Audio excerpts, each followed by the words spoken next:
Salam dostlar, hər vaxtımız xeyir olsun. Bu videoda sponsor display haqqında danışacağıq. Sponsor product haqqında əvvəlki videolarda biz artıq bələdiyik, danışdıq. Keywordlər haqqında, məhsul hədəfləmə haqqında, keyword matchlərin demək kateqoriyaları haqqında ki, exact var, broad var, phrase var və onlar hamısı bütün Amazon satıcıları üçün demək mövcuddur. Ancaq sponsor brand, sponsor display və TV bunlar yalnız brend registrasiyası mövcud olan satıcılar üçün mövcuddur. Yəni ki, eligible olurlar yaratmağa. Sponsor display nə üçün bizim üçün şərtdir və brend registrasiyadan sonra belə bir reklam kampaniyaları yaratmaq, ona baxaq. Amazona keçirik, amazon.com, axtarışa veririk, biz həmişəki kimi davam edirik analog alarm kloklar üzərindən. Axtarışa veririk analog alarm klok, okey. Axtardıq. Yuxarıda görsənən kampaniya sponsorlu brendi, onunla növbəti video seriyasında danışacağıq. Sponsor display. Burada sponsor yazılıb. Bunların hamısı reklamdır. Ancaq bunlar sponsored productlar. Display deyirlər. Display isə odur ki, biz bunlardan nömrə 1 var. Məsələn, burada hər birinin üstünə klik edə bilərik. Bunu götürürəm. Organik nömrə 1 olan Pick Up Small Battery. Bunun məhsulun üzərinə klik elədiyimiz zaman açılan pəncərədə bu məhsulun aşağı tərəflərinə gəlirik və sağ tərəfə baxırıq. Görürük ki, burada bir şəkil var. Görün, bax, bu çərçivə. Save 5% discount bu kupon yerləşdirib. Bax, bu pəncərədə yerləşən məhsul, hansı ki, bu digital kalendardır və saat göstərir, temperatur göstərir. Və digital alarm klokdur aşağıda burada. Bu iki məhsulun hər ikisi sponsor display sayəsində bu məhsulun hal-hazırda göstərdiyimiz alarm klokun səhifəsini göstərə bilirlər. Geri dönüşü yaxşıdır. Sponsor product kimi. Geri dönüşü, yəni ki, satış.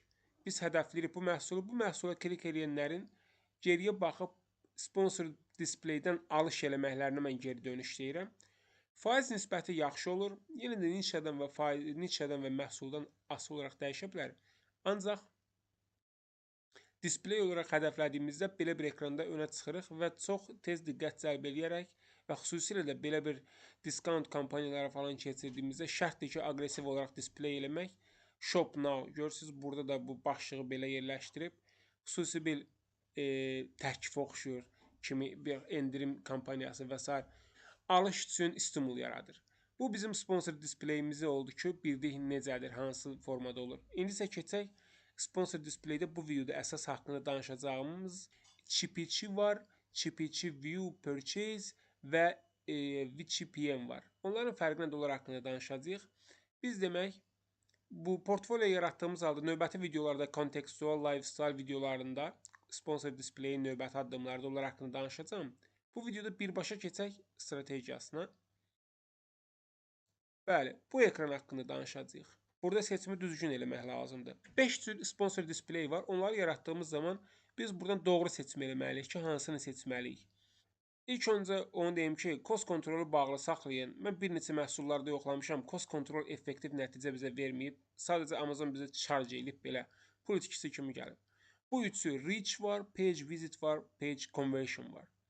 Reach, gəlin baxaq ki, reach-dən söhbətindən gedir. VCPM. Bunu yadda saxlayaq. Cost type.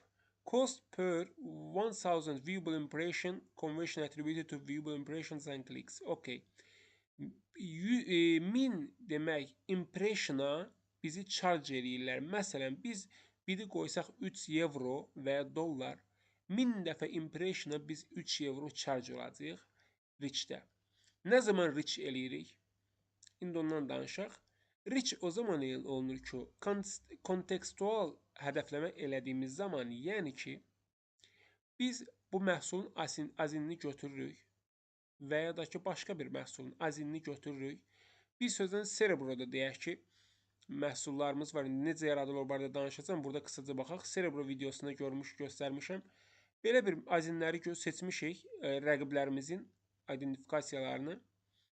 Seçdikdən sonra gəlmişik, burada kampaniya yaradırıq. O zaman biz həmin tipə kampaniyalar yaratdığımız zaman növbəti videoda haqqı detallı girəcəm, kontekstualdır. Yaratdığımız zaman rich seçirik. Ancaq page visit odur ki, o cost per click, hər klik başına biz ödəniş edirik. Ancaq məsələ orasındadır ki, page visit orada bir neçə cür kampaniyalar var. Onlardan biri də remarketing view'dur.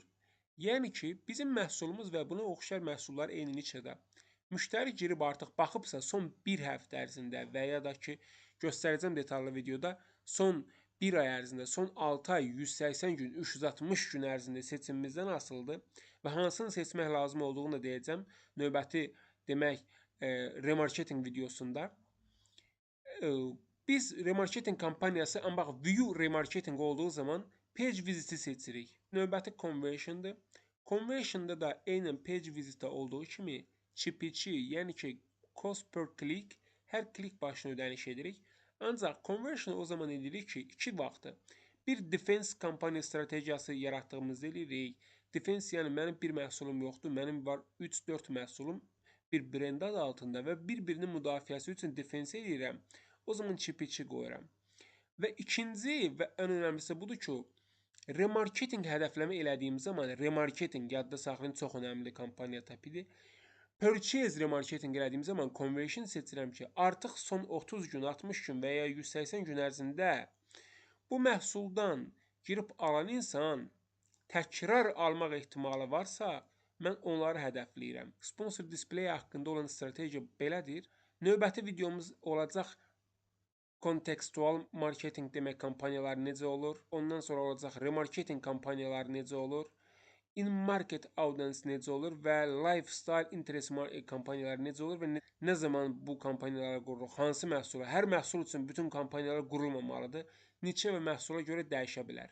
İndi detallı növbəti videoda bunlar haqqında danışacağıq. Belə dostlar, sualınız olarsa aşağıda kommentariya bölümünə yaza bilərsiniz sualınızı. Videolar gəlir. Növbəti videoda görüşərik. Hələlik.